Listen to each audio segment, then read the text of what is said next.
Introduction: Every class struggle is a political struggle. Karl Marx. Since the Russian revolutionary movement finally took the path of open struggle against absolutism, the question of the socialists' political tasks has become the most vital and most burning question for our party. Because of it, people have drifted apart who had been attached to each other by many years of joint practical work. Because of it, whole groups and organizations have fallen to pieces.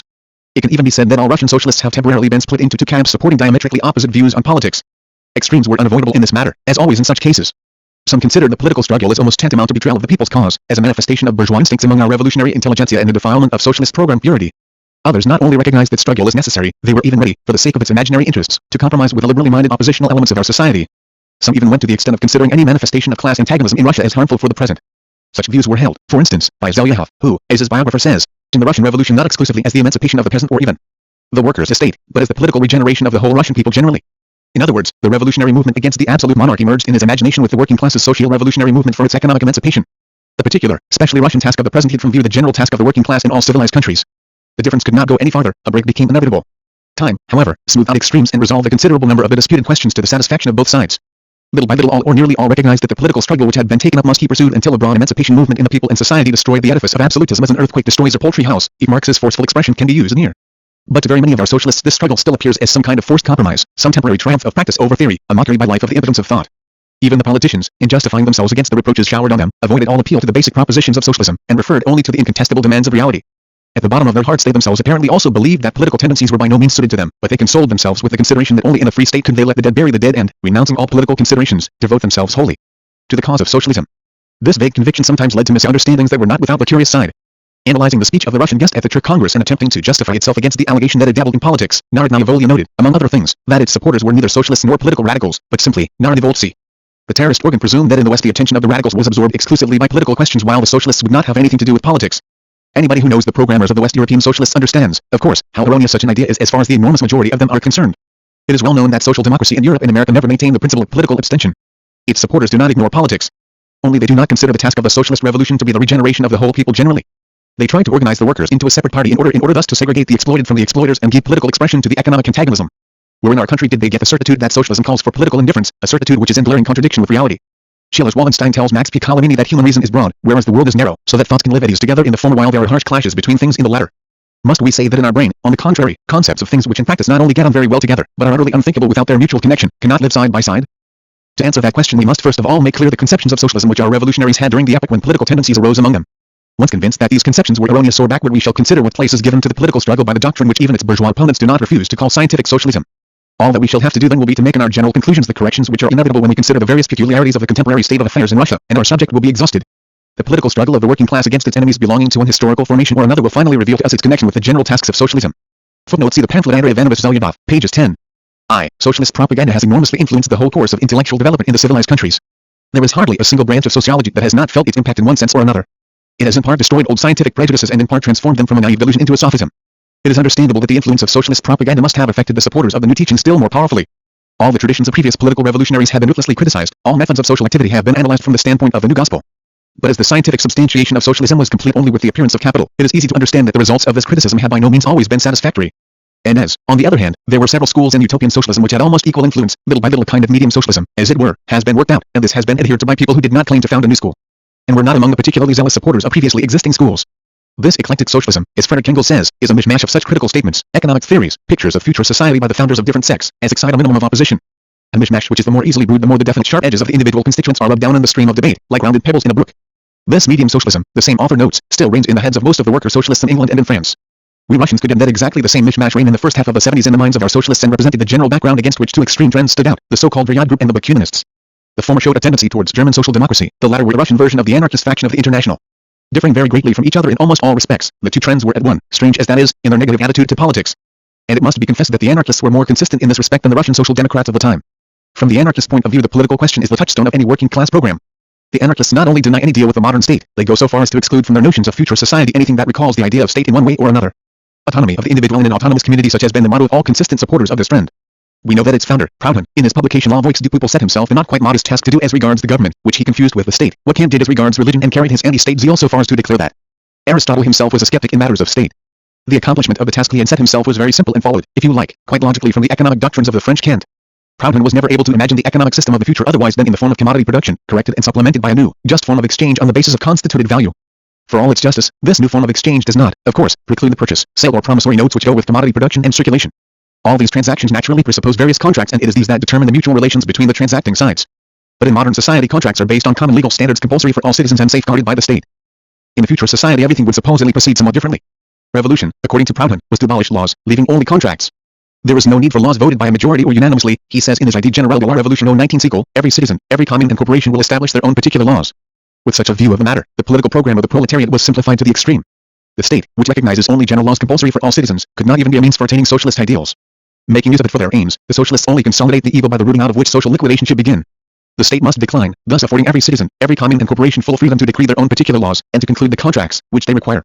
And if the anarchists do not waste time during the period preceding the liquidation, these contracts will be concluded in the spirit of the system of economic contradictions, and the triumph of the revolution will be assured. The task of the Russian anarchists was simplified still more. The destruction of the state, which little by little replaced in the anarchist program its decline recommended by Proudhon, was to clear the way for the development of the ideals of the Russian people. And as communal and tenure and organization of crafts into artels occupy a very prominent place in these ideals, it was presumed that the autonomous Russians of democratic origin would conclude the contracts not in the spirit of Proudhon's reciprocity but rather of agrarian communism. As a born socialist, the Russian people would not be long in understanding that mere communal and tenure and communal ownership of the instruments of production do not guarantee the desired equality, and would be forced to set about organizing autonomous communes on completely communist foundations. The Russian anarchists, however, at least those of the so-called rebel shade, bothered little about the economic consequences of the popular revolution they preached. They considered it their duty to remove those social conditions which, in their opinion, hindered the normal development of national life. But they did not ask themselves which road that development would take once it was freed from external hindrances. That this peculiar refashioning of the famous motto of the Manchester School, laissez-faire, laissez-passer, to make it look revolutionary, precluded all possibility of seriously appraising the contemporary condition of our social and economic life, and did away with every criterion for determining even the concept of the normal course of its development. This did not occur either to rebels, or to the Narodniks, who appeared later. At the same time, it would be utterly hopeless to attempt such an appraisal as long as Proudhon's teachings remain the point of departure of our revolutionaries' considerations.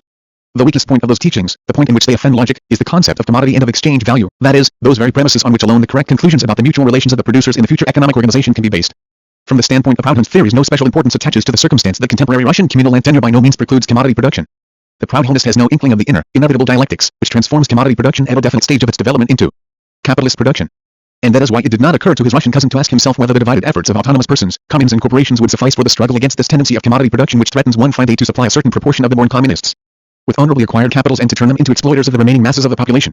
The anarchist denies the creative role of the state in the socialist revolution for the very reason that he does not understand the tasks and the conditions of that revolution. We cannot enter here into a detailed analysis of anarchism in general or of Bakunism in particular. We wish merely to point out to readers that both Proudhon and the Russian anarchists were completely right from their point of view when they raised political non-interference to the position of main dogma in their practical program.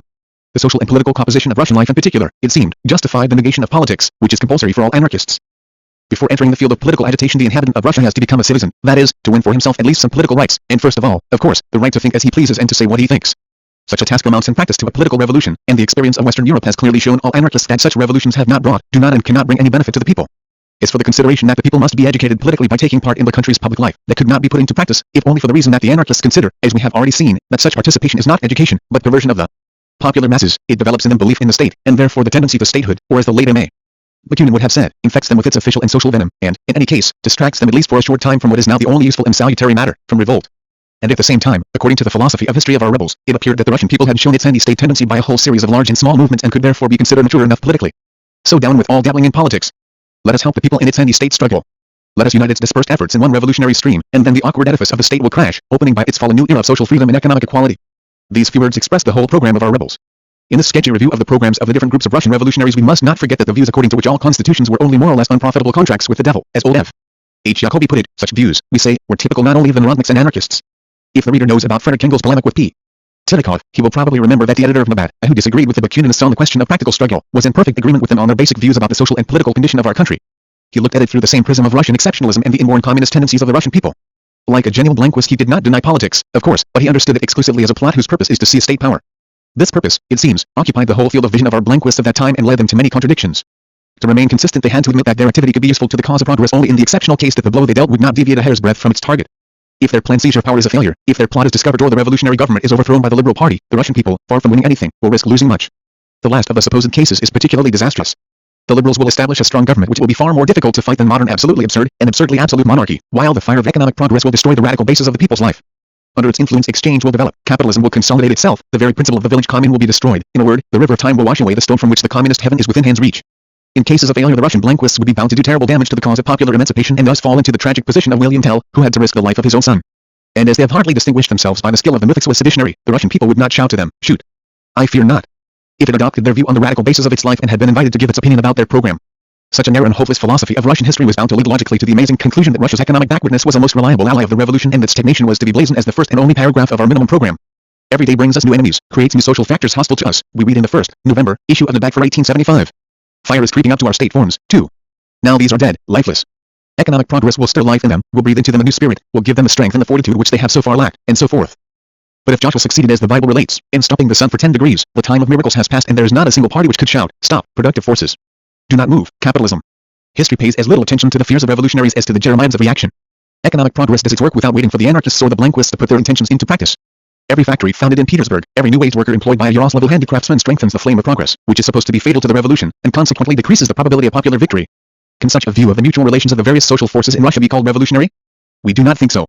In order to make themselves revolutionary in substance and not in name alone, the Russian anarchists, Narodniks and Blanquists should first of all have revolutionized their own heads, and to do so they should have learned to understand the course of historical development and been able to lead it instead of asking old Mother History to mark time while they laid new, straighter and better beaten roads for her. The Variad group understood the immaturity and erroneousness of the outlooks just expounded, and there was a time when it could have obtained dominating intellectual influence among our revolutionaries. It was the time when practical experience had shaken the foundations of the old anarchist Narodism and all its supporters felt that their program needed to be seriously reconsidered. Then a consistent criticism of all its theoretical and practical principles could have made the impending turn in the movement still more decisive and irrevocable. The Variad group could most conveniently have undertaken that criticism. Maintaining almost entirely the standpoint of the Social Democrats, they were completely free from all Narodnik traditions. But in order to be successful, the criticism should not have condemned, but elucidated and generalized the vital requirements of Russian life which were more and more driving our revolutionaries onto the road of political struggle. And yet the Variad group rejected politics just as resolutely as the anarchists. I admit that they did not think socialism to be incompatible with interference in the political life of the bourgeois state, and they fully approved of the program of West European social democracy. But they presumed that in the modern state founded on law the possibility of openly organizing the working class into a political party of its own is bought at too high a price, by the final victory of the bourgeoisie and the deterioration of the workers' condition corresponding to the epoch of capitalism. They forgot that in appraising the situation one must take into account not only the distribution of the national income, but also the whole organization of production and exchange. Not only the average quantity of products consumed by the workers, but also the form which those products take. Not only the degree of exploitation, but also, in particular, its form. Not only the fact of the enslavement of the working masses, but also the ideas and concepts which emerge or may emerge in the head of the worker under the influence of this fact. They would hardly have agreed that the factory worker was bound to be more receptive to socialism than the temporarily bound peasant. Still less would they have admitted that the transition, for instance, from natural economy to money economy increases the possibility of a conscious movement of the working masses for their own economic emancipation. The philosophical and historical parts of Marx's teaching remained for them an unread chapter in their favorite book. They believed too much in the omnipotent influence of their propaganda to seek support for it in the objective conditions of social life. And like the socialists of the utopian period, they held that the whole future of the country, including the social revolution, could be achieved by that propaganda. Posing the question in this way, they could have said with the anarchists, parodying Proudhon's well-known saying, La revolution est audace de la politique. But that was just the reason why they could not get our movement out of the state of inertia it had got into at the end of the 70s owing to the rejection of all political struggle, on the one hand, and the impossibility, on the other, of creating a working class party of any strength under contemporary political conditions. The honor of giving new scope to our movement belongs beyond dispute to Narodnaya Volia. Everybody still recalls the attacks that the Narodnaya Volia trend drew upon itself. The writer of these lines himself belonged to the resolute opponents of this trend, and although he perfectly admits now that the struggle for political freedom has become a burning issue for modern Russia, he is still far from sharing all the views expressed in Narodnaya Volia publications. That does not prevent him, however, from acknowledging that in the disputes which took place in the Zemlya Volia organization about the time of its split, the Narodnaya Volia members were perfectly right as long as they did not go beyond our practical experience. That experience was already then leading to amazing and completely unexpected conclusions, although we did not dare to draw them precisely because of their unexpectedness. Attempts at the practical struggle against the state should already then have led fundamentally to the thought that the Russian rebel was compelled by the insuperable force of circumstances to direct his agitation not against the state generally, but only against the absolute state, to fight not the idea of state, but the idea of bureaucracy, not for the full economic emancipation of the people, but for the removal of the burdens imposed on the people by the Tsarist autocracy. Of course, the agrarian question lay at the root of all or nearly all manifestations of popular dissatisfaction. It could not be otherwise among an agricultural population, where the power of the land is felt in absolutely the whole makeup and needs of private and social life. This agrarian question kept crying out for a solution, but it did not rouse political discontent. The peasants waited calm and confident for this question to be solved from above. They rebelled not for a redistribution of the land, but against oppression by the administration, against the excessive burdens of the taxation system, against the Asiatic way in which arrears were collected, and so on and so forth. The formula which applied to a large number of the cases of active protest was the legal state, not land and freedom, Zemlya Volia, as it seemed to everybody at the time. But if that was so, and if revolutionaries considered themselves obliged to take part in the scattered and ill-considered struggle of isolated communes against the absolute monarchy, was it not time they understood the meaning of their own efforts and directed them with greater purposefulness? Was it not time for them to call all the progressive virile forces of Russia to the struggle and, having found a more general expression for it, to attack absolutism in the very center of its organization?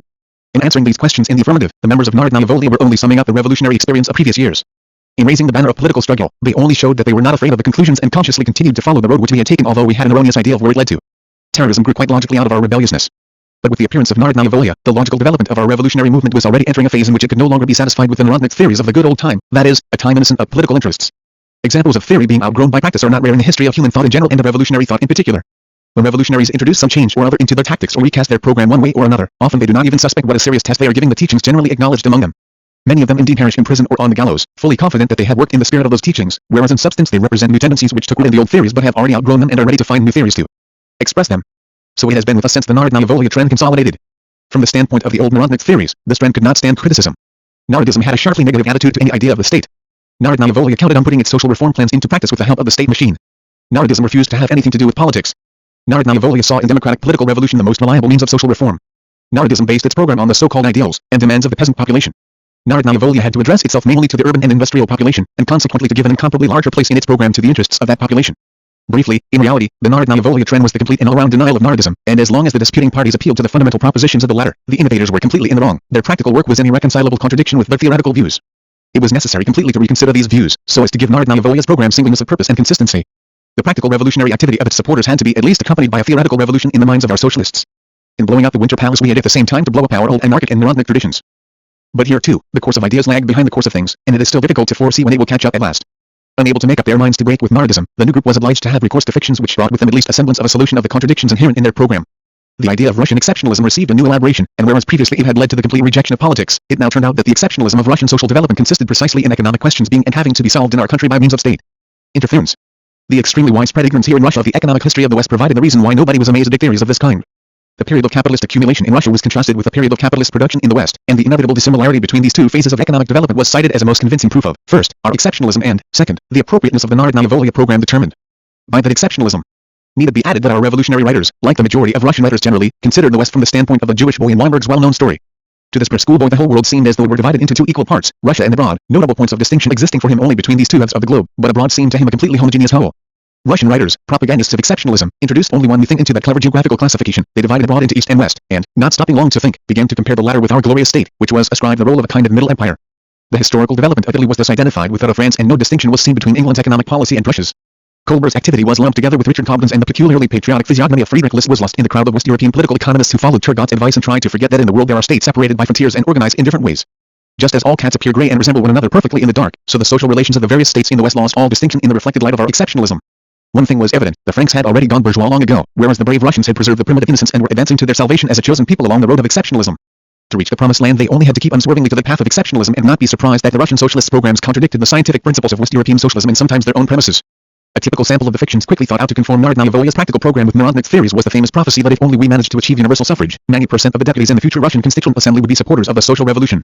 Here the theory of our exceptionalism reached the limit beyond which it was threatened with ruin by plain common sense. The Narodniks of the old faith firmly held to their dogma of exceptionalism, but all the same admitted that this exceptionalism still needed some finishing touches. Some found that the Russian people still had a too embryonic feeling of bravery and independence. Others strove to put the exceptionalist sentiment of the Russian people into practice in the form of a no less original revolutionary organization. But they all equally acknowledged the necessity for preliminary work among the people. Narodnaya Volia went further. In the leading articles of the very first issues of its journal it began to develop the thought that such work is, first, fruitless, wasting our energy beating about the people like a fish on the ice, and, secondly, superfluous, because 90% of the deputies sympathizing with a social revolution are more than enough to carry out the aspirations of the Russian Narodniks. Narodnaya Volia's program could not have given itself a Narodnik character otherwise than by carrying to absurd extremes all the typical features of the Narodnik world outlook. This is what constitutes the negative service of the fictions of Narodnaya Volia. They aroused the critical thought of the Russian revolutionaries by presenting to them in an exaggerated form the exceptional features of their Narodnik program. But one can hardly say anything about the positive service of these fictions. They temporarily strengthened the energy of the fighters, who needed a theoretical foundation for their practical work, but, being strung hastily together, they did not stand the slightest impact of serious criticism, and by their fall they compromised the cause of the struggle waged under their banner. Having dealt the death blow to all the traditions of Orthodox Narodism by its practical activity and having done so much for the development of the revolutionary movement in Russia, Narodnaya Volia cannot find a justification for itself, nor should it seek one, outside modern scientific socialism. But to adopt this new standpoint it must make a thorough review of its program, for the theoretical errors and gaps in that program could not but give it a definite one-sidedness in practice. Before saying in which sense this review must be undertaken, let us endeavor, according to our plan, to elucidate scientific socialism as attitude to the political movements of the working class.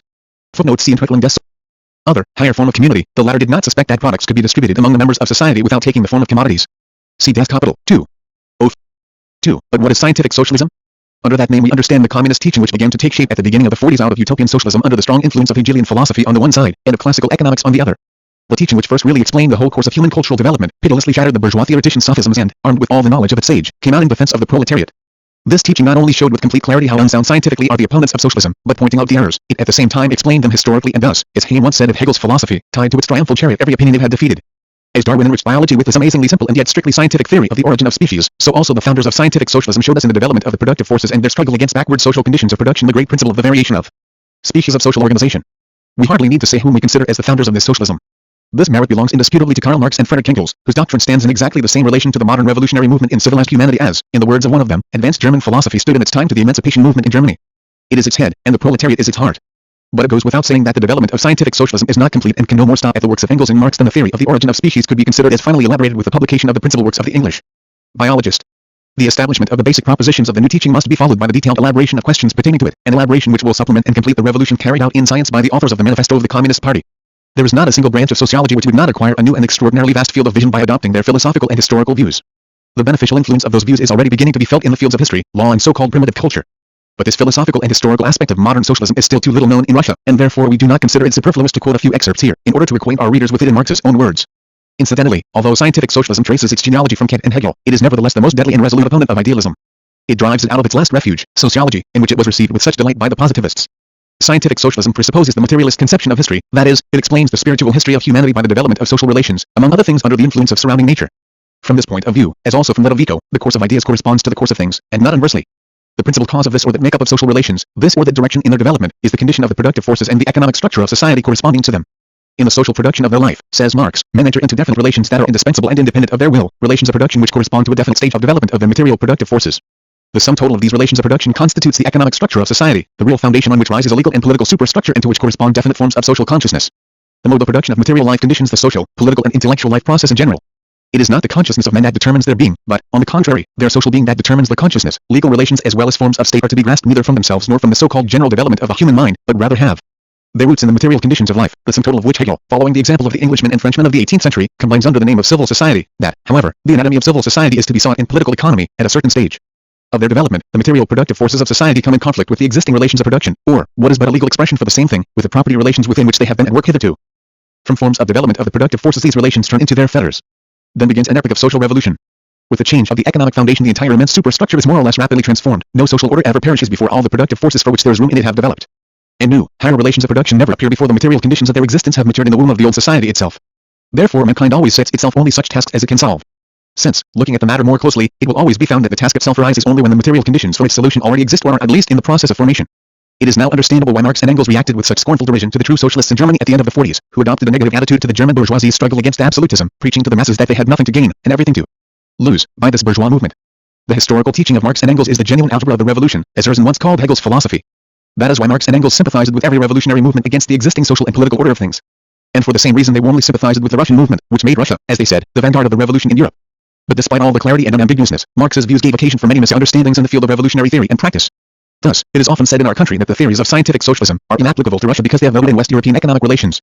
To Marx's teaching is attributed the absurd conclusion that Russia must go through exactly the same phases of historical and economic development as the West. Influenced by the conviction that this conclusion is inevitable, more than one Russian philosopher, familiar neither with Marx nor with the history of Western Europe, entered the lists against the author of Capital and accused him of narrow and stereotyped views. This, of course, was tilting at windmills.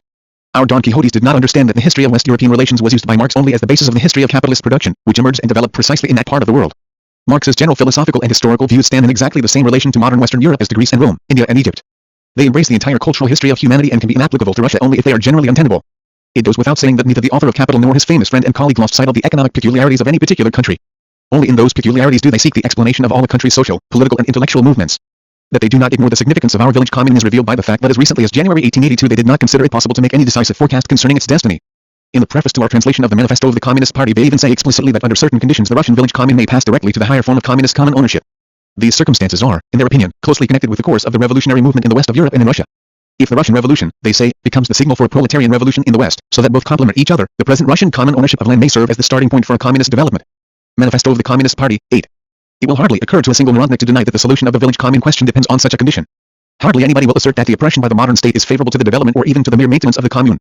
And in exactly the same way hardly anyone who understands the significance of international relations in the economic life of modern civilized societies can deny that the development of the Russian village commune into a higher form of communist common ownership is closely linked with the destiny of the working class movement in the West. It thus turns out that nothing in Marx's views on Russia contradicts the most obvious reality, and the absurd prejudices concerning his extreme Occidentalism have not the slightest trace of reasonable foundation. But there is another misunderstanding which directly concerns a question interesting us, the significance of political struggle in the reorganization of social relations, and takes root in an erroneous understanding of Marx's view of the role of the economic factor in the human cultural development. This view has often been interpreted by many in the sense that the author of Capital attributes only the slightest importance to the political structure of society, considering it as a secondary detail not worth attention and which, far from being the aim, cannot even be a means of fruitful activity. Even now, one not infrequently meets Marxists, who ignore the political tasks of socialism on these very grounds. Economic relations, they say, are the basis of all social organization. Changes in these relations are the cause of all political reorganization.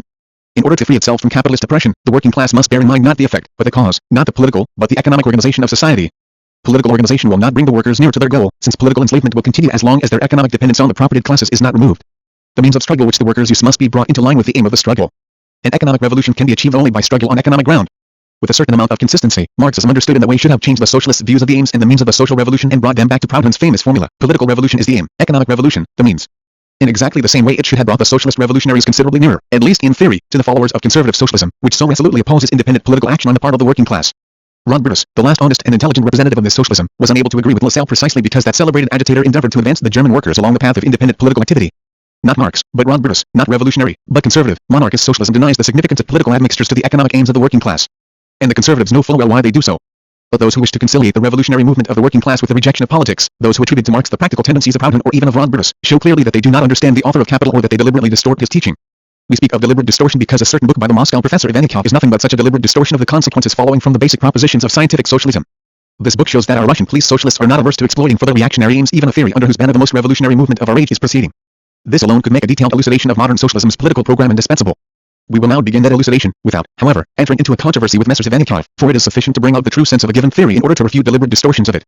And besides, we are far more interested here in those revolutionaries who, for all the sincerity of their aspirations, are still permeated, although perhaps unconsciously, with anarchist teachings and are therefore prepared to see in Marx's works thoughts which are in place only in the general idea of the revolution.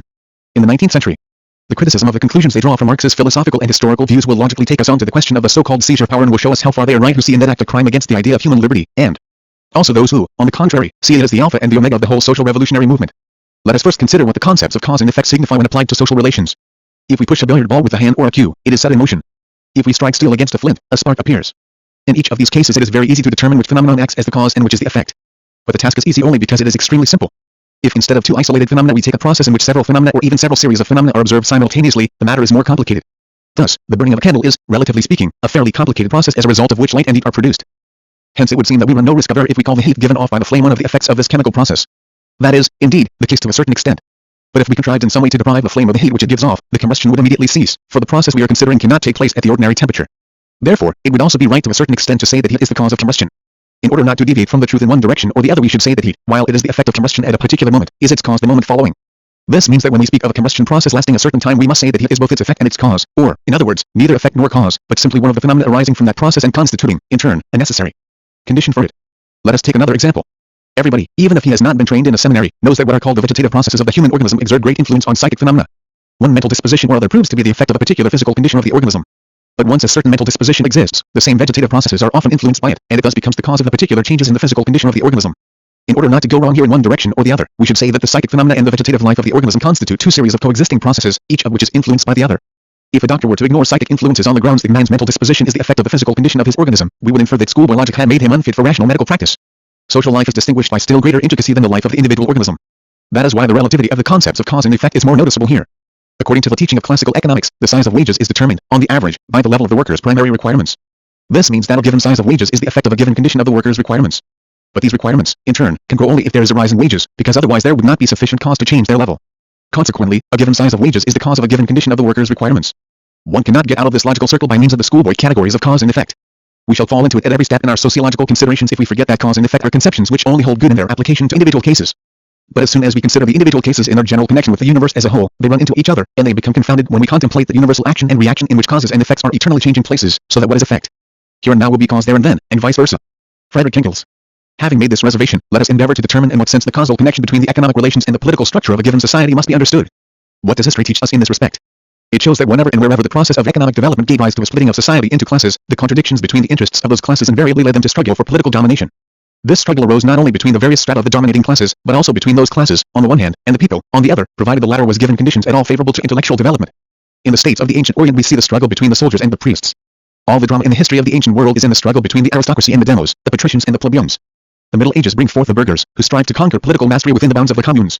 Finally, the present-day working class wages a political struggle against the bourgeoisie, which has achieved complete domination in the modern state. Always and everywhere, political power has been the lever by which a class, having achieved domination, has carried out the social upheaval necessary for its welfare and development. So as not to go too far afield, let us consider the history of the Third Estate, the class that can look with pride at its past, full of brilliant achievements in all branches of life and thought. It will hardly occur to anybody to reproach the bourgeoisie with lack of tact or ability to attain its aims by the most appropriate means. Nor will anybody deny that its strivings have always had a quite definite economic character. But that did not prevent it from following the path of political struggle and political gains.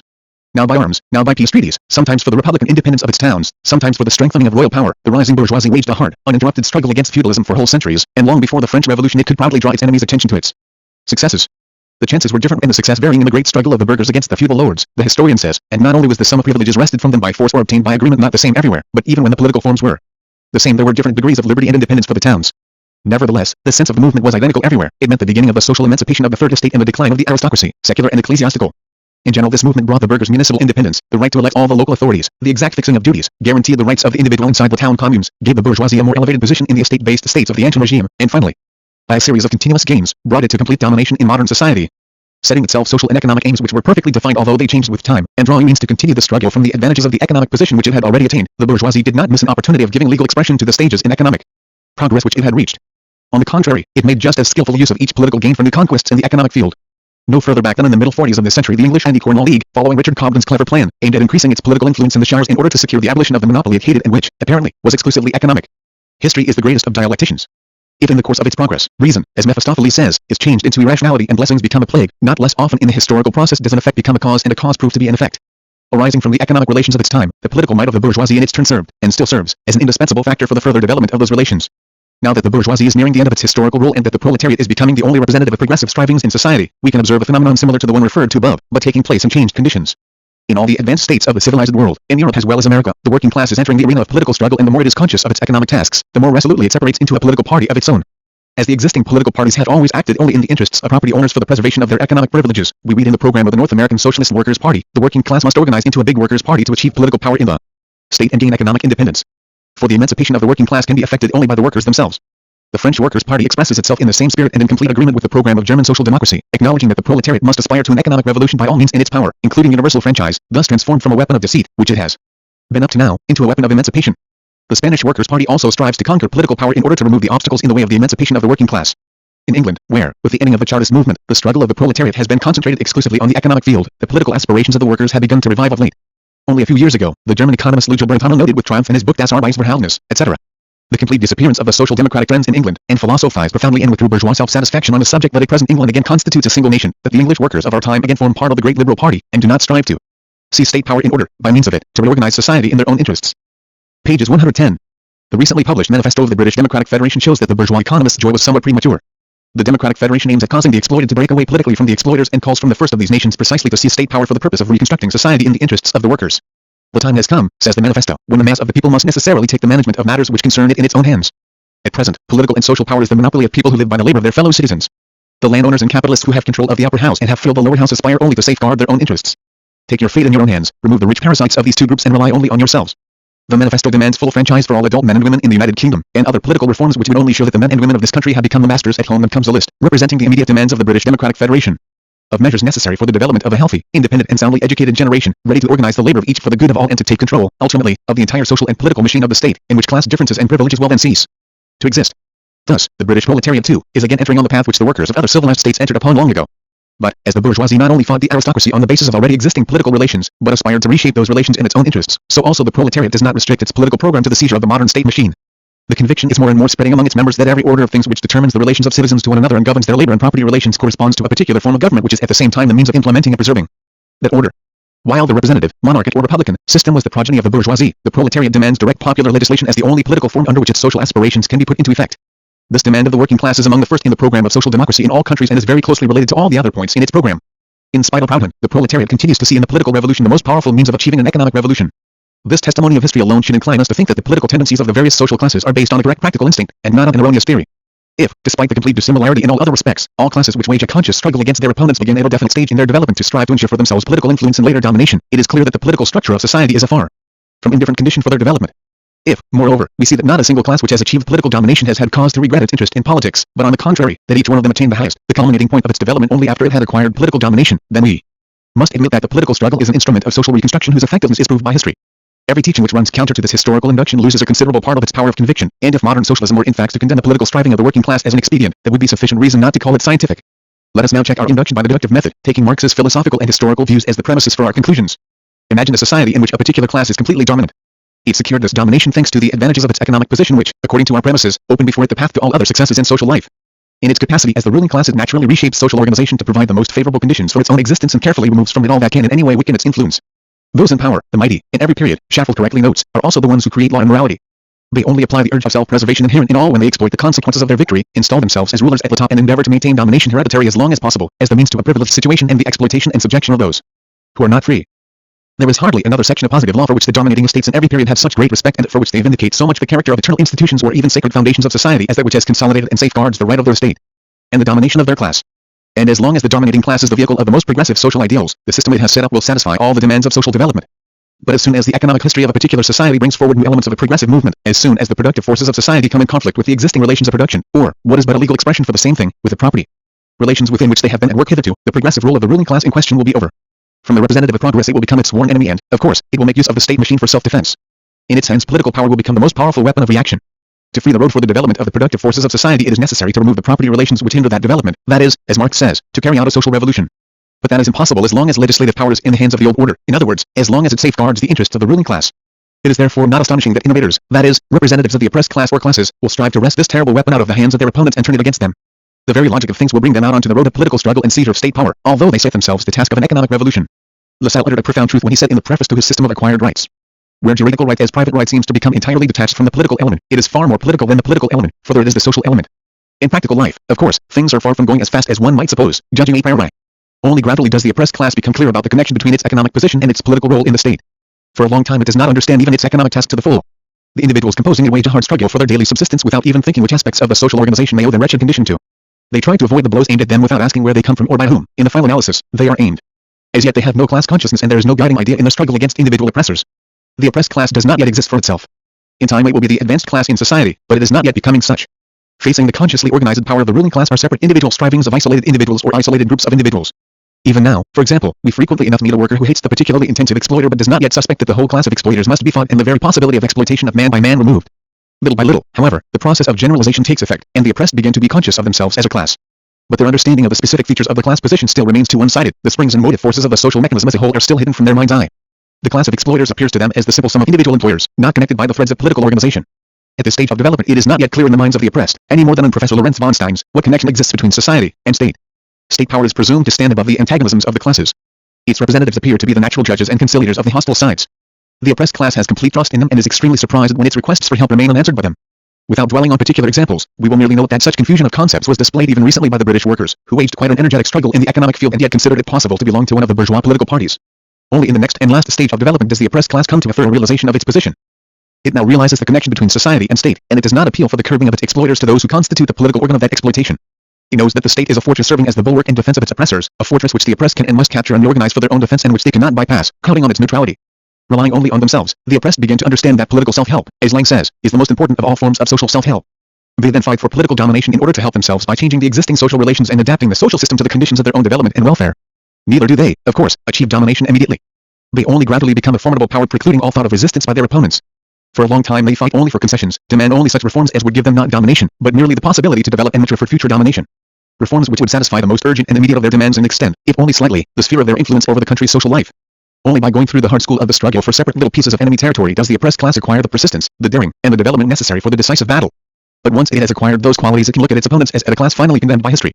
It need have no doubt about its victory. What is called a revolution is only the last act in the long-drawn revolutionary class struggle which becomes conscious only insofar as it becomes a political struggle. The question is now, would it be expedient for the socialists to hold the workers back from politics on the grounds that the political structure of society is determined by its economic relations? Of course not. They would be depriving the workers of a fulcrum in the struggle. They would be depriving them of the possibility of concentrating their efforts and aiming their blows at the social organization set up by the exploiters. Instead, the workers would have to wage guerrilla warfare against individual exploiters, or at most separate groups of those exploiters, who would always have on their side the organized power of the state. This was the kind of mistake the Russian socialists from among the so-called intelligentsia made when they censored the Northern Union of Russian Workers, in number 4 of Zemlya i Volya, for having included certain political demands in its program. The same mistake was repeated by Zerno when it recommended that the workers should wage the struggle on economic ground, fight for a shorter working day, higher wages, etc., that they should kill spies and particularly hated foremen and employers, but did not say a word about the political tasks of the Russian workers.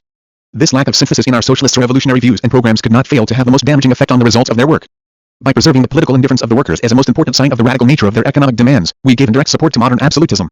Moreover, by cutting short our programs at the very point where we should have summed up politically the social demands of the working class, we were diminishing the practical significance of those programs in the eyes of the workers, who understood better than we did the outer futility of the divided struggle against individual exploiters. Fortunately, our working class movement very soon outgrew this first phase of its development. The answer given by the Northern Union of Russian Workers to the editors of Zemlya i Volya, see No. 5 of that publication, showed that at least the members of the Union had understood earlier than our intelligentsia how inappropriate was this political non-interference of the working class. All that is very well, some readers may say, but your arguments are not to the point. We do not deny, they may argue, that it would be useful for the working class to gain political influence and take state power in its own hands. We only maintain that at present that is impossible for many reasons. Your reference to the history of the bourgeoisie proves nothing, for the position of the proletariat in bourgeois society is nothing like that of the third estate in the states of the ancient regime. Even Marx admits the difference and formulates it as follows in the manifesto of the Communist Party: the serf, in the period of serfdom, raised himself to membership in the commune, just as the petty bourgeois, under the yoke of feudal absolutism, managed to develop into a bourgeois. The modern laborer, on the contrary, instead of rising with the progress of industry, sinks deeper and deeper below the conditions of existence of his own class. He becomes a pauper, and pauperism develops more rapidly than population and wealth in bourgeois countries. There is nothing surprising in the fact that every progressive step made by the bourgeoisie in the domain of production and exchange was accompanied by the corresponding political conquests. Everybody knows that improvement in the material welfare of any particular class is accompanied by the growth of its political influence. But the very fact that the political gains of the bourgeoisie presupposed an increase in its wealth makes us abandon any hopes in the political movements of the working class. Falling deeper and deeper into pauperism, the workers apparently must lose even the little influence which they won in the struggle for the interests of the bourgeoisie, fighting the enemies of their enemies, the remnants of absolute monarchy, the landowners, the non-industrial bourgeois, and so on. The political struggle of the working class is purposeless because it is doomed to failure by virtue of the economic position of the workers. For all its inner untenability, this objection seems at first glance so decisive as not to be passed over in silence. It is the last argument of those supporters of the theory of political non-interference who consider themselves followers of Marx. Therefore, if it is disposed of, the theory of non-interference falls away altogether and the political tasks of modern socialism stand out in their true light. The working class's share in the national product is constantly diminishing, there is not a shade of doubt about that. The working class is becoming poorer not only relatively, but absolutely too. Its income, far from increasing in the same progression as those of other classes in society, is falling. The real wages of a modern proletarian, the quantity of consumer goods falling to his share, are less than the workers' pay was 500 years ago. This has been proved by the studies of Rogers, Duchatelet and others. But it by no means follows from this that the economic conditions are at present less favorable to the political movement of the working class than they were in the 14th century. We have already said that in thus appraising the economic conditions in a particular country one must take into account not only the distribution of the national income, but mainly the organization of production and the mode of exchange of products. The strength of the rising bourgeoisie lay not so much in its wealth as in the social and economic progress of which it was once the vehicle. It was not the increase in its income that impelled it to take the path of revolutionary struggle and guarantee the growth of its political influence. It was the contradiction between the productive forces it brought into existence and the conditions under which the production and exchange of products took place in feudal society. Having once become the representative of progressive demands in that society, the bourgeoisie rallied all the dissatisfied elements under its banner and led them to fight against a regime which the overwhelming majority of the people hated. Not money, but the immaturity of the working class gave the bourgeoisie the leading role in that emancipation movement. Its wealth and its already fairly high social position were naturally indispensable for the fulfillment of this role. But what was that indispensability determined by? First of all by the fact that the bourgeoisie could not destroy the old order without assistance from the lower strata of the population. In this its wealth helped it by giving it influence over the masses which were to fight for its domination. Had the bourgeoisie not been rich it would have had no influence, and without influence over the people it would not have defeated the aristocracy. For the bourgeoisie was strong not of itself, but by virtue of the power which it had already mastered and which it commanded thanks to its capital. The question now rises, is it possible for the proletariat to have such influence over another class of the population, and does it need such influence to be victorious? It is enough to ask the question and we hear a resolute no. From everybody who understands the present position of the working class. It is impossible for the proletariat to influence lower classes in the way the bourgeoisie once influenced it, for the simple reason that there are no classes below it. The proletariat itself is the very lowest economic group in modern society. Nor is there any need for it to aim at such influence, because it is at the same time the most numerous section in society, because precisely the proletariat, with other sections of the working population, has always been the agent whose intervention has decided political issues. We say the most numerous class because all the other classes decay and finally disappear in the face of modern industry. The proletariat is its special and essential product. The lower middle class, the small manufacturer, the shopkeeper, the artisan, the peasant, all these fight against the bourgeoisie, to save from extinction their existence as fractions of the middle class. They are therefore conservative. Nay more, they are reactionary, for they try to roll back the wheel of history. If by chance they are revolutionary, they are so only in view of their impending transfer into the proletariat, they thus defend not their present, but their future interests, they desert their own standpoint to place themselves at that of the proletariat. Formerly the working class was victorious under the command of the bourgeoisie, and it only naively wondered at the strange fact that nearly all the difficulties in the struggle fell to its lot while nearly all the advantages and honors of victory went to its ally. Now it is not satisfied with this auxiliary role and it turns against the bourgeoisie the very strength which once secured the latter's victory. But that strength is now much greater. It has grown and is continuing to grow in the same measure as the concentration of capital and the spread of large-scale production.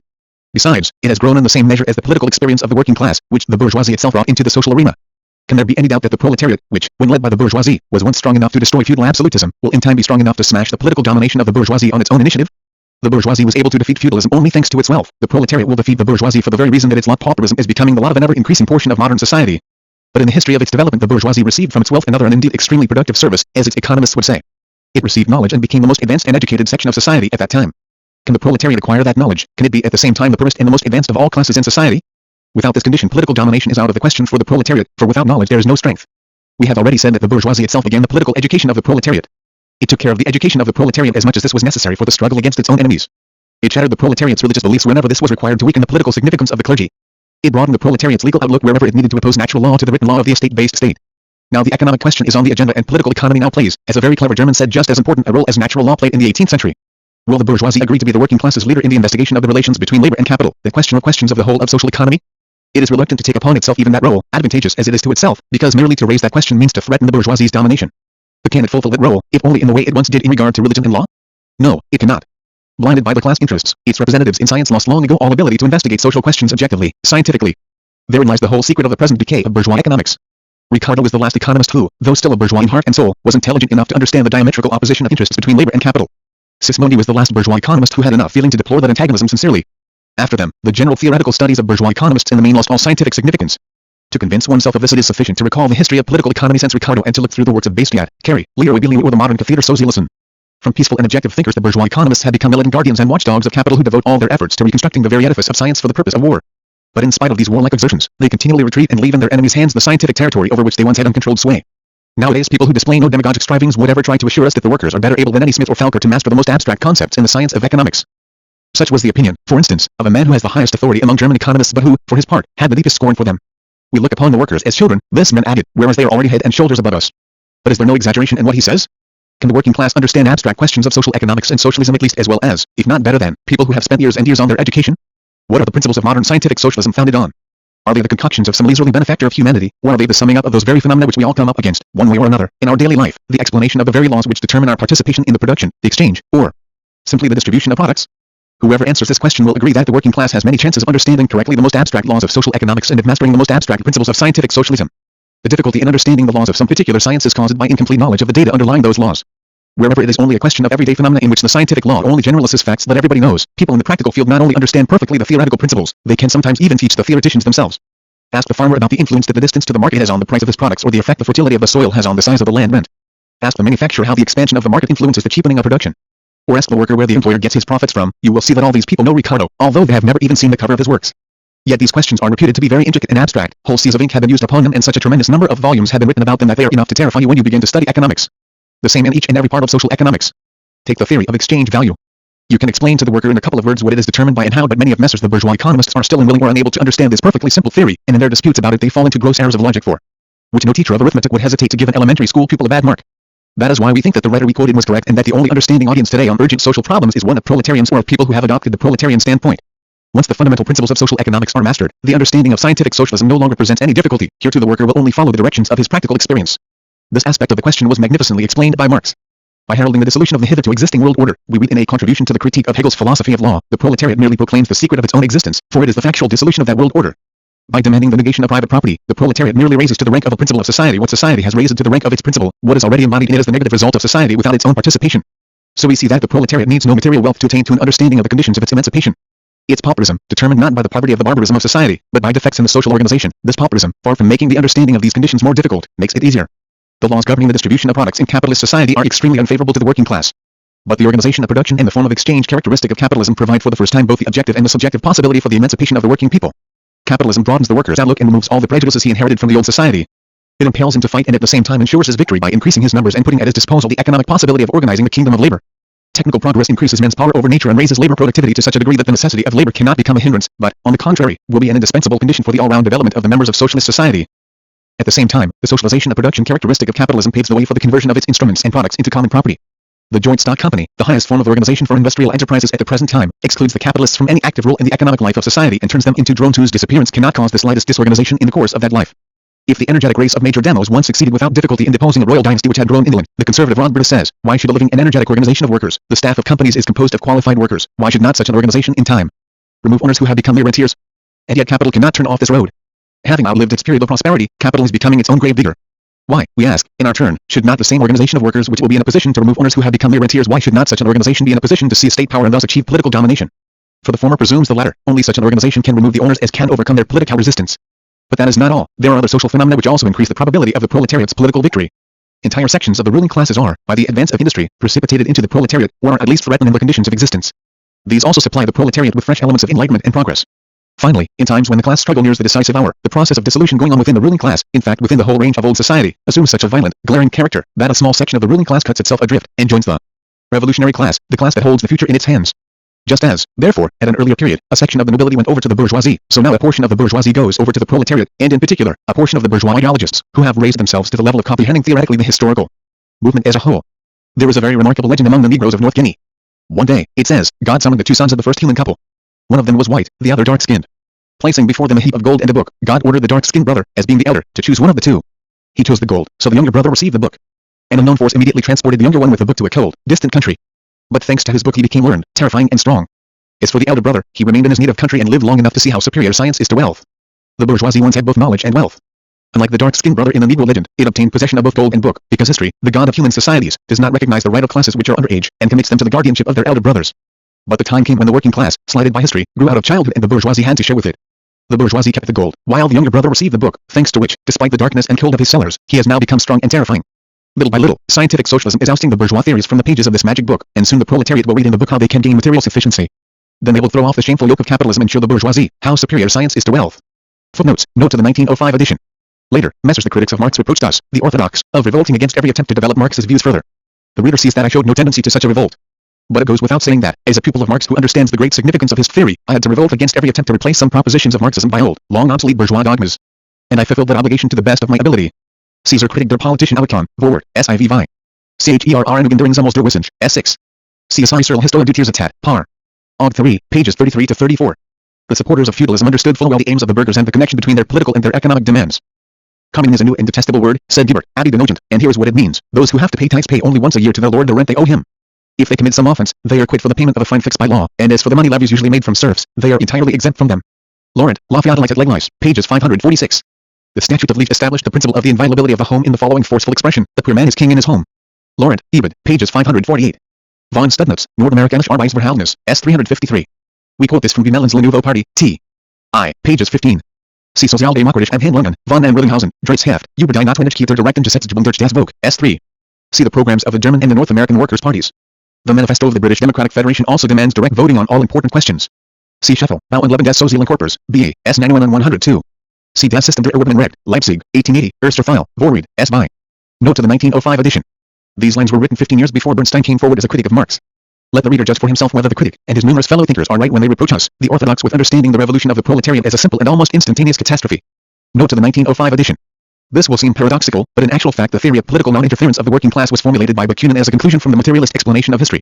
Bakunin, who was an ardent supporter of this explanation, reasoned as follows: if the political system of every given society is based on its economy, then political revolution is unnecessary, it will itself be the result of the economic revolution.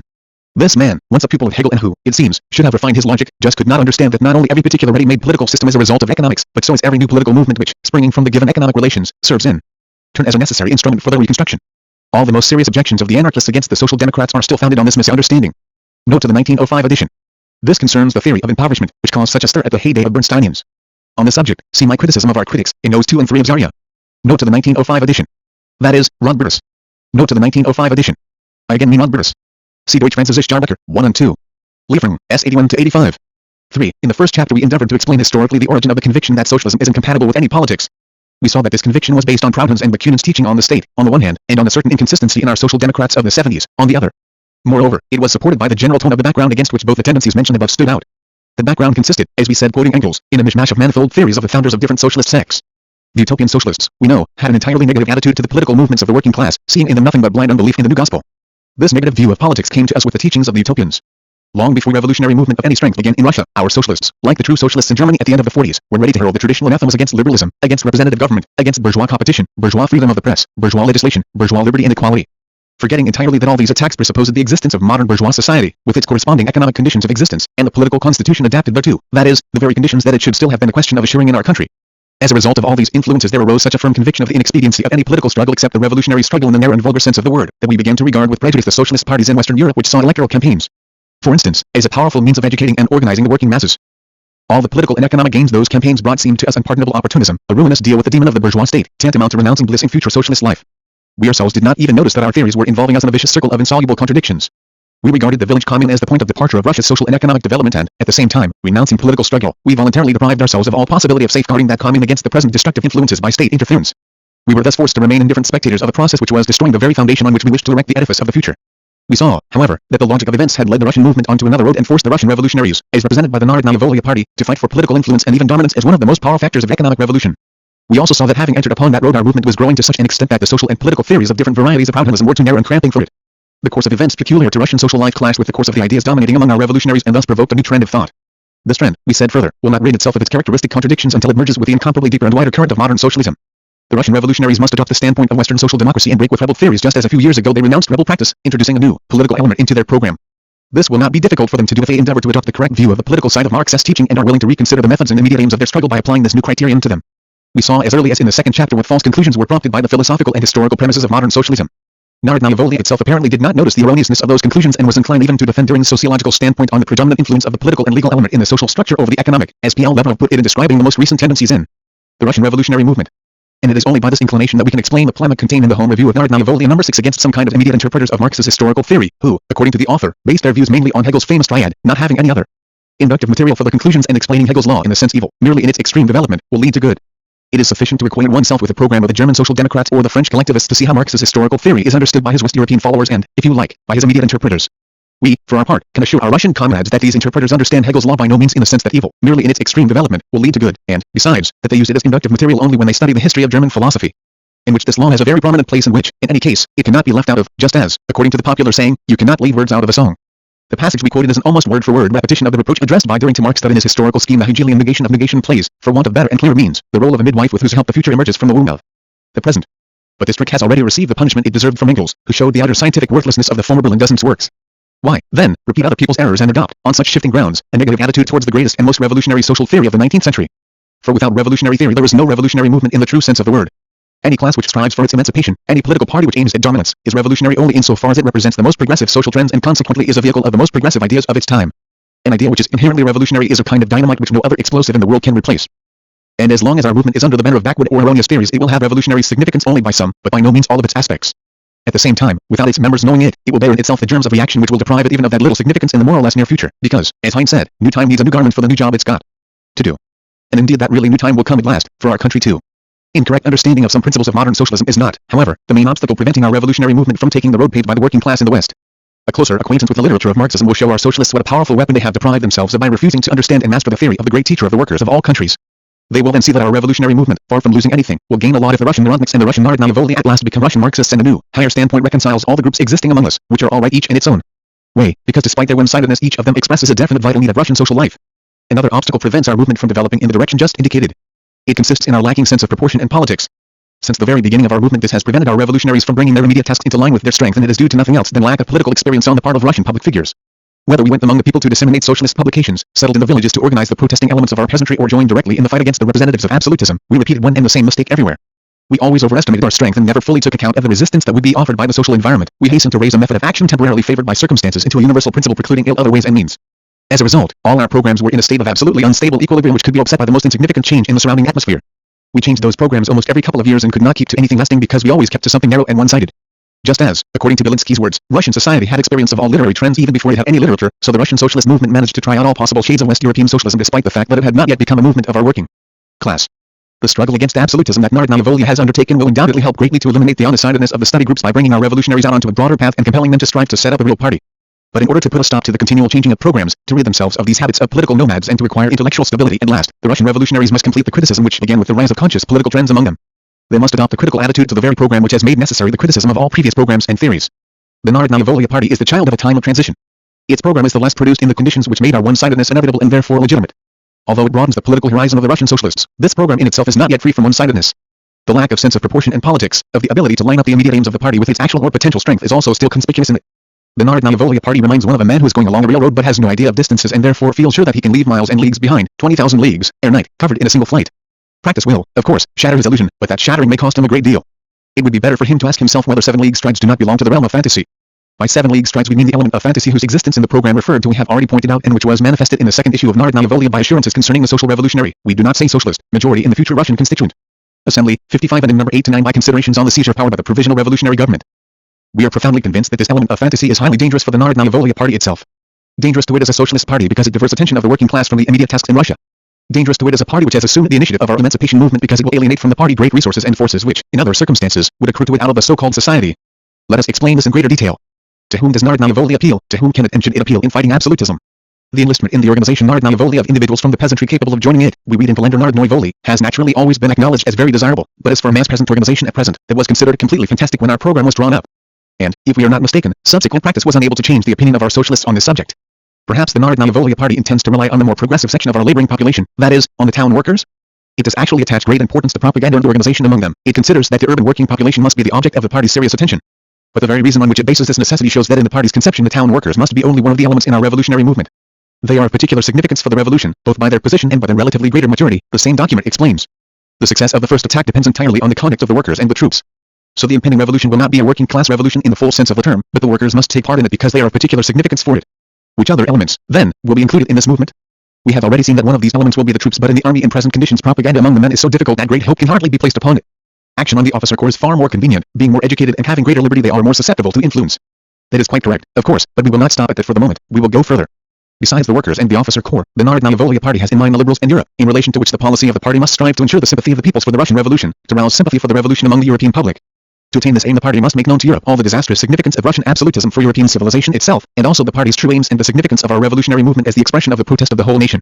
As far as the liberals are concerned, we must point out, without concealing our radicalism, that given the present setting of our party tasks, our interests and thus compel us to act jointly against the government. Thus we see that the Narodnaya Volya Party relies not only, nor even mainly, on the working and peasant classes. It also has in mind society and the officer corps, which, in substance, is the very flesh and bone of that society. It wants to convince the liberal part of that society that given the present setting of our party tasks the interests of Russian liberalism coincide with those of the Russian Social Revolutionary Party. What, then, does it do to the conviction upon the Russian liberals? First of all, it publishes the program of the Executive Committee which says that the people's will would be sufficiently well expressed and implemented by a constituent assembly freely elected by universal suffrage and receiving instructions from the electors. In its famous letter to Alexander III, the Executive Committee also demanded the convocation of representatives of the whole Russian people to reconsider the existing forms of statehood and public life and to refashion them according to the desires of the people. The program does indeed coincide with the interests of the Russian liberals, and in order to carry it out they would probably be reconciled even to universal suffrage, which the Executive Committee cannot fail to demand. In all this, the program of the said committee displays far greater maturity than all those which preceded it. But, not to mention such a huge blunder as to demand freedom of assembly, of speech, of the press and of electoral programs only as a temporary measure, let us recall other statements of the Narodnaya Volya Party. The party organ hastened to warn its readers that the majority of the deputies to the Constituent Assembly would be supporters of radical economic revolution. We have already said above that this assurance was no more than a fiction invented to conciliate incompatible elements in the Narodnaya Volya program. Let us now consider the printed expression of that assurance from the standpoint of tactics. The question is, does an economic revolution suit the interests of Russian liberalism? Does our liberal society sympathize with the agrarian revolution which Narodnaya Volya says the peasant deputies will aim at? West European history tells us most convincingly that whenever the Red Spectre took at all threatening forms the liberals were ready to seek protection in the embraces of the most unceremonious military dictatorship. Did the terrorist organ think that our Russian liberals would be an exception to this general rule? If so, on what did it base its conviction? Did it also think that contemporary public opinion in Europe was so imbued with socialist ideas that it would sympathize with the convocation of a social revolutionary constituent assembly? Or did it think that although the European bourgeoisie trembled at the Red Spectre in their own countries they would share its appearance in Russia? It goes without saying that it thought nothing of the sort and it forgot nothing of the sort. But why, in that case, make such a risky statement? Or was the Narodnaya Volya Party organ so convinced of the inevitable realization of its prophecy that it considered it necessary to rouse the members of the organization to take steps corresponding to the importance of the anticipated event? Bearing in mind the fact that the same organ declared work among the people useless, we think the statement was intended rather to calm than to rouse. A social revolutionary majority in the Constituent Assembly was expected despite the fact that the work referred to now recalls the deadheads filling bottomless barrels. In itself the statement could have been regarded as unimportant, especially as Narodnaya Volya itself had apparently given up its exaggeratedly optimistic hopes about the future composition of the Russian constituent. We think so, because the leading article in number 8 to 9 speaks of the economic revolution which, in the absence of social revolutionary initiative among the people themselves, must be accomplished by the provisional revolutionary government before the convocation of the Constituent Assembly. The author of the article quite rightly sees such a revolution as the only guarantee that the Zemsky Sobor which is convoked will be attended by true representatives of the people. Thus, Narodnaya Volya's former illusion has been shattered completely. But, unfortunately, it has only disappeared to give place to a new one, still more harmful for the cause of the Narodnaya Volya Party. The element of fantasy in the program has not been removed but has only assumed a new form, being now called at very seizure power by the provisional revolutionary government, which is supposed to give the party the possibility to carry out the economic revolution referred to. It is obvious that the new setting of the party tasks can on no account impress upon either Russian liberalism or bourgeois Europe the idea that they have common interests with the Russian revolutionary movement. However downtrodden and crushed Russian society may be, it is by no means deprived of the instinct of self-preservation and in no case will it voluntarily meet the Red Spectre halfway. To point out to it such a formulation of the party tasks means to deprive oneself of its support and to rely only on one's own strength. But is that strength great enough to warrant the risk of alienating such an ally? Can our revolutionaries really seize power and retain it, if only for a short time, or is all talk of this nothing else than cutting the skin of a bear that has not been killed and which, by force of circumstances, is not even going to be killed? That is a question which has recently become an urgent one for revolutionary Russia. Let us hasten to make a reservation. The previous pages must already have convinced the reader that we do not belong to the opponents in principle of such an act as the seizure of power by a revolutionary party. In our opinion that is the last, and what is more, the absolutely inevitable conclusion to be drawn from the political struggle which every class striving for emancipation must undertake at a definite stage in social development. Having gained political domination, a revolutionary class will retain that domination and be relatively secure against the blows of reaction only when it uses against reaction the mighty weapon of state power. Den Teufel hat, we're in halt. Says Faust. But there is no more difference between heaven and earth than between the dictatorship of a class and that of a group of revolutionary Razmoshinci. This applies in particular to the dictatorship of the working class, whose present task is not only to overthrow the political domination of the unproductive classes in society, but also to do away with the anarchy now existing in production and consciously to organize all functions of social and economic life. The mere understanding of this task calls for an advanced working class with political experience and education, a working class free from bourgeois prejudices and able to discuss its situation by itself. In addition to this, its solution presupposes that socialist ideas are spread among the proletariat and that the proletariat is conscious of its own strength and confident in victory. But such a proletariat will not allow even the sincerest of its well-wishers to seize power. It will not allow it for the simple reason that it has been to the school of political education with the firm intention of finishing it at some time and coming forward as an independent figure in the arena of historical life, instead of passing eternally from one guardianship to another. It will not allow it because such a guardianship would be unnecessary, as the proletariat could then solve the problem of the socialist revolution itself. And finally, it will not allow it because such a guardianship would be harmful, for the conscious participation of the producers in organizing production cannot be replaced by any conspiratorial skill, any daring or self-sacrifice on the part of the conspirators. The mere thought that the social problem can be solved in practice by anybody but the workers themselves shows complete misunderstanding of this problem, irrespective of whether the idea is held by an iron chancellor or a revolutionary organization. Once the proletariat has understood the conditions of its emancipation and is mature to emancipate itself, it will take state power in its own hands in order to finish off its enemies and build up social life, not, of course, on the basis of anarchy, which would bring new disasters, but of panarchy, which will give all adult members of society the possibility to take part in the discussion and settlement of social matters. And until the working class is sufficiently developed to be able to fulfill its great historical task, the duty of its supporters is to accelerate the process of its development, to remove the obstacles preventing its strength and its consciousness from growing, and not to invent social experiments and vivisection, the outcome of which is always more than doubtful. That is how we understand the seizure of power in the socialist revolution. Applying this point of view to Russian reality, we must admit that we by no means believe in the early possibility of a socialist government in Russia. Narodnaya Volya considers the contemporary relation of political and economic factors on Russian soil particularly advantageous to the socialists. We agree that it is more advantageous for them in Russia than in India, Persia or Egypt, but it cannot be compared, of course, with the social relations in Western Europe. And if Narodnaya Volya arrives at its convictions by comparing our system not with the Egyptian or the Persian, but with the French or the English system, then it has made a very big mistake. The contemporary relation of social factors on Russian soil is the cause of the ignorance and indifference of the popular masses. When were such qualities advantageous for their emancipation? Narodnaya Volya apparently presumes that this indifference has already begun to disappear because among the people there is growing hatred of the privileged ruling estates and persistent striving for a radical change in economic relations. But what comes of that striving? Hatred of the privileged estates proves nothing at all. It is often not accompanied by a single ray of political consciousness. Furthermore, at the present time we must clearly distinguish between estate consciousness and class consciousness, for the old division into estates no longer corresponds to the economic relations in Russia and is preparing to give place to formal equality of citizens in a legal state. If Narodnaya Volya considers the contemporary outlook of our peasantry from the standpoint of the development of the class and political consciousness, it will hardly persist in saying that the relation between our social factors is advantageous to the cause of the social revolution. For it certainly cannot consider advantageous to that cause the rumors, for instance, circulating among the peasantry about their own struggle against the government. No matter how strongly hatred of the ruling classes is shown in these rumors, the fact that the revolutionary movement itself is attributed by the peasants to scheming by the serf-minded nobility and the officials is evidence that the provisional revolutionary government will be in great danger when the people begins winning economic equality from those who have been exploiting and oppressing it for centuries. Then the relation between the factors now interesting us will perhaps display rather disadvantageous qualities for the temporarily victorious conspirators. And then, what is meant by winning economic equality? Is it enough for that to expropriate the big landowners, capitalists and businessmen?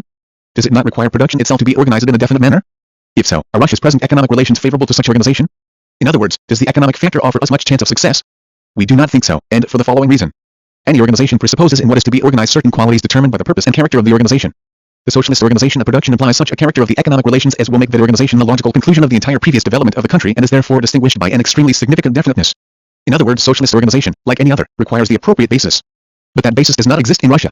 The old foundations of national life are too narrow, heterogeneous and one-sided, and moreover too shaky, and new ones are as yet only being formed. The objective social conditions of production necessary for socialist organization have not yet matured, and that is why the producers themselves have not yet either the striving or the ability for such organization. Our peasantry can yet neither understand nor fulfill this task. Therefore, the provisional government will have not to sanction, but to carry out the economic revolution, granted that it is not swept away by a wave of the popular movement, granted that the producers are obedient enough. You cannot create by decrees conditions which are alien to the very character of the existing economic relations. The provisional government will have to reconcile itself to what exists, to take as the basis of its reforming activity what it is given by present Russian reality. And on that narrow and shaky foundation the edifice of socialist organization will be built by a government which will include, first, town workers, as yet little prepared for such a difficult task. Second, representatives of our revolutionary youth, who have always kept aloof from practical life. Third, the officer corps, whose knowledge of economics is certainly subject to doubt. We do not want to make the quite probable supposition that, besides all these elements, liberals will also find their way into the provisional government, and they will not sympathize with, but hinder the social revolutionary setting of the party tasks. We suggest that the reader merely weigh out the circumstances we have just enumerated and then ask himself, has an economic revolution, which begins in such circumstances much chance of success? Is it true that the present relation of political and economic factors on Russian soil is favorable to the cause of the socialist revolution? Is not the confidence that this relation is advantageous one of the fictions borrowed from the old anarchist and rebel outlook and carried to impossible extremes in the program of the new political party? Yet it is this fiction that determines the most immediate tasks of the party and underlies the desire for the immediate seizure of power striving that terrifies our society and makes the entire activity of our revolutionaries one-sided.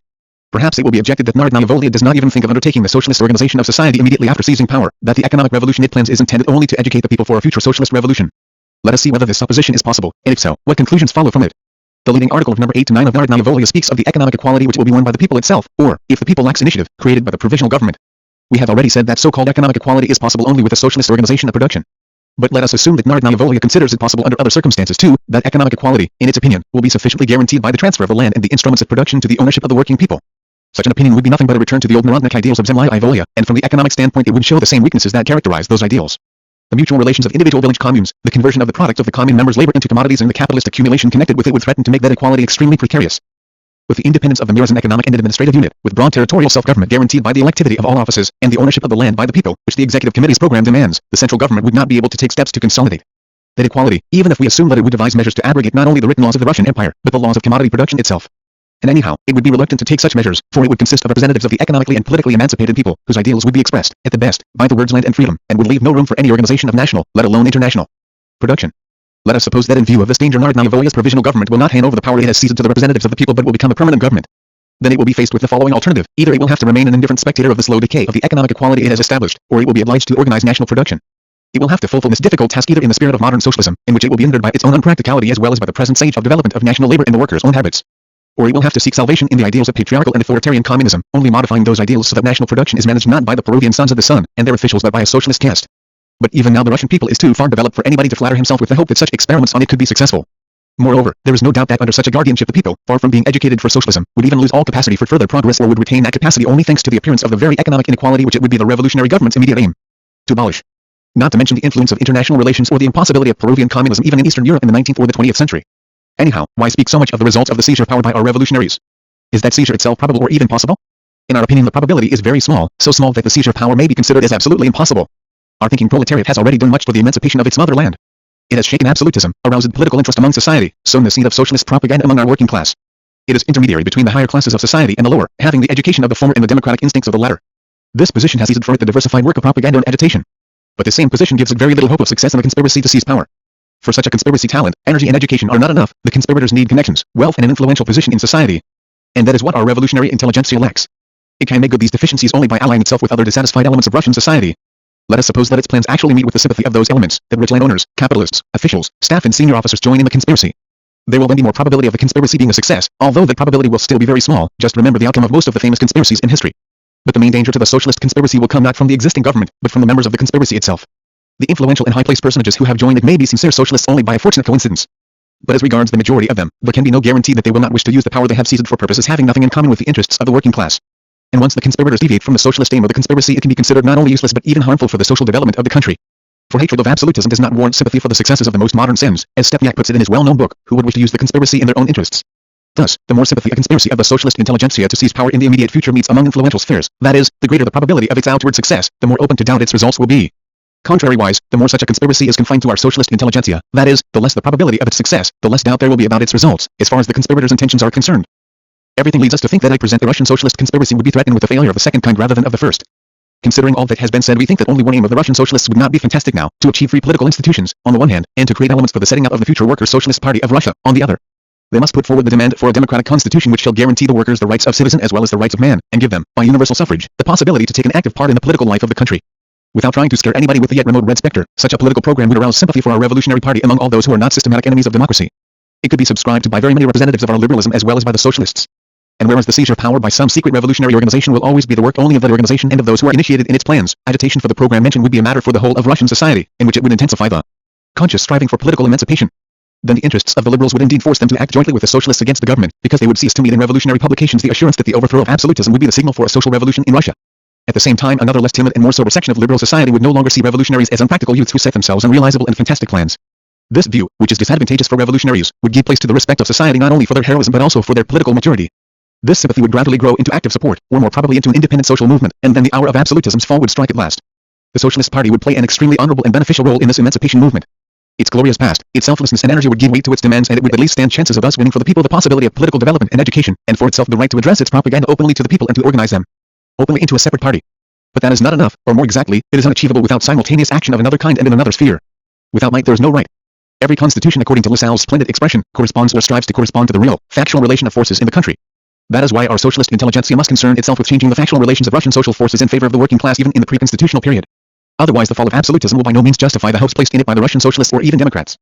Even in the constitutional Russia, the demands of the people may be left completely unattended to or satisfied only as far as is necessary to allow them to pay more taxes, which they are now almost unable to do as a result of the rapacity of the state economic management. The Socialist Party itself, having won for the liberal bourgeoisie freedom of speech and action, may find itself in an exceptional position similar to that of German social democracy today. In politics, only he may count on the gratitude of his allies of yesterday, now his enemies, who has nothing more serious to count on. Fortunately, the Russian socialists can base their hopes on a firmer foundation. They can and must place their hopes first and foremost in the working class. The strength of the working class, as of any other class, depends, among other things, on the clarity of its political consciousness, its cohesion and its degree of organization. It is these elements of its strength that must be influenced by our socialist intelligentsia. The latter must become the leader of the working class in the impending emancipation movement, explain to it its political and economic interests and also the interdependence of those interests, and must prepare it to play an independent role in the social life of Russia.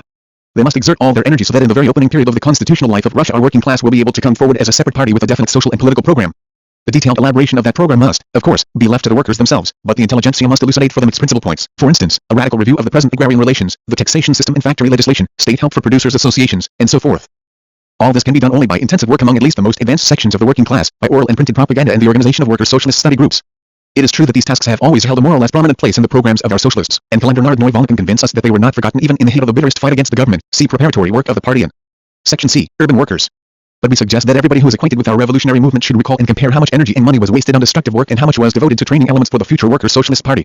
We are not accusing anybody, but we think that the distribution of our revolutionary forces was too one-sided. Yet it would be vain for us to try to explain this by the quality of the revolutionary forces themselves or of the elements of the working class which, according to their own program, they should have influenced. The appearance and success of such publications as Zerno and Rabochaya Gazeta show that our revolutionaries have not lost their inclination for propaganda, and our working people are not indifferent to it. Of course these publications made mistakes, at times serious ones, but only he who does nothing makes no mistakes. The main trouble is that in their publications one does not see any of the energy with which printed propaganda is conducted among intellectual sections of society, that when a print shop is closed by the police a new one is not opened in its stead, that when it is impossible to publish them in Russia they are not transferred abroad, and so forth. Of all the journals from abroad, and we had a fair number of them, Robotnik alone wrote for the people and that was the great merit of its publishers. But Robotnik has already been closed for a long time and we have heard nothing of new attempts of this kind, with, say, a new program, better suited to the changed views of the Russian socialists. What has been published here, in Russia, for the workers besides Zerno and Rabochaya Gazeta? Absolutely nothing. Not a single booklet, not a single pamphlet. And that at a time when the revolutionary movement has centered universal attention upon itself, and the people, grasping avidly at the rumors and opinions, have been wondering anxiously, what do these people want? Can one be astonished, after this, at the absurd answers to this question with which for lack of better ones, they are sometimes satisfied? We repeat, we are not accusing anybody, we advise everybody to pay attention to this aspect of the matter so as to make up for the omission in time. Thus, the struggle for political freedom, on the one hand, and the preparation of the working class for its future independent and offensive role, on the other, such, in our opinion, is the only possible setting of party tasks at present. To bind together in one two so fundamentally different matters as the overthrow of absolutism and the socialist revolution, to wage revolutionary struggle in the belief that these elements of social development will coincide in the history of our country means to put off the advent of both. But it depends on us to bring these two elements closer together.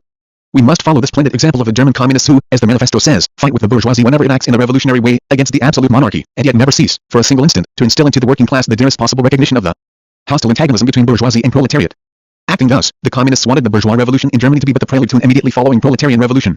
The present position of bourgeois societies and the influence of international relations on the social development of each civilized country entitle us to hope that the social emancipation of the Russian working class will follow very quickly upon the fall of absolutism. If the German bourgeoisie came too late, the Russian has come still later, and its domination cannot be a long one. Only the Russian revolutionaries should not, in their turn, begin too late the preparation of the working class, a matter which has now become of absolute urgency.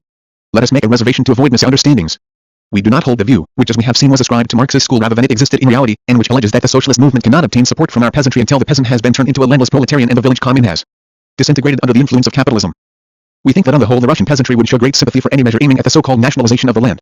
Given the possibility of any at all free agitation among the peasants, they would also sympathize with the socialists, who naturally would not be slow in introducing into their program the demand for a measure of that kind. But we do not exaggerate the strength of our socialists or ignore the obstacles, the opposition which they will inevitably encounter from that quarter in their work.